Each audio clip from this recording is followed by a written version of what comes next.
एक बार एक जंगल में एक सांप रहता था। अब उस सांप की आदत ये थी कि वो हमेशा टेढ़ा ही चला करता था। टेढ़ा मतलब कुछ इस तरह से। तो एक दिन बाकी के जानवरों ने, शेर ने, बंदर ने, खरगोश ने और भी जानवरों ने सांप से कहा कि तुम ऐसा टेढ़ा क्यों चलते हो, सीधा चला करो ना, तुम्हें आसानी जाएंगी और तुम्हें कहीं पहुंचना होगा तो तुम जल्दी पहुंच सकोगे।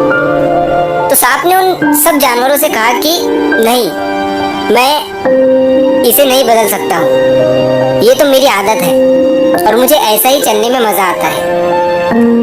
बाकी के जानवरों ने उससे फिर कहा कि ये आदत बदल लो, ये बहुत ही खराब आदत है तुम्हारी, एक दिन तुम इसमें बुरे फंसोगे।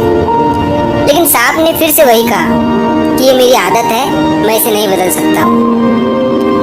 अब एक दिन क्या हुआ कि जंगल में बड़ी ही भयंकर आग लग गई। सभी जानवर भागने लगे। अब सांप भी जानवरों के साथ भाग रहा था, लेकिन उसकी जो आदत थी टेढ़ा चलने की, उसकी वजह से वो पीछे ही रह जाता है और बाकी के जानवर आगे निकल जाते हैं, क्योंकि बाकी के जानवर सीधा भाग रहे थे। अब सांप जो है वो आग की लपेट में आ जाता है और वहीं जल जाता है। अब जब जंगल में आग शांत हुई तो बाकी के जानवर वापस जंगल में आए। तो बंदर की नजर पड़ी सांप की राख पर। सांप की जो बॉडी थी वो सीधी पड़ी हुई थी, जैसे जलने के बाद चीजें सीधी हो जाती है ना, उस तरह से।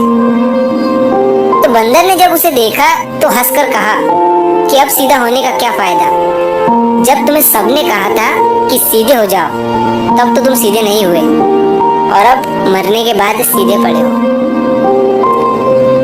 तो दोस्तों, इस कहानी से हमें ये सीख मिलती है कि वक्त रहते ही सीधे हो जाओ, समझ जाओ, वरना बाद में बहुत पछताना पड़ता है। आपको भी पता है और मुझे भी पता है कि अंत में सभी सीधे हो जाते हैं, सुधर जाते हैं, लेकिन सब कुछ बर्बाद करके, सब कुछ खोने के बाद सुधरना है या फिर पहले ही सुधर जाना है। जो पहले सुधर गया वही इंसान आगे अच्छे से सरवाइव करता है।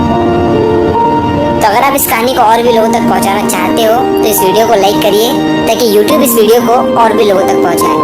और अगर कहानी अच्छी लगी हो तो हमारे इस चैनल को सब्सक्राइब जरूर करिए।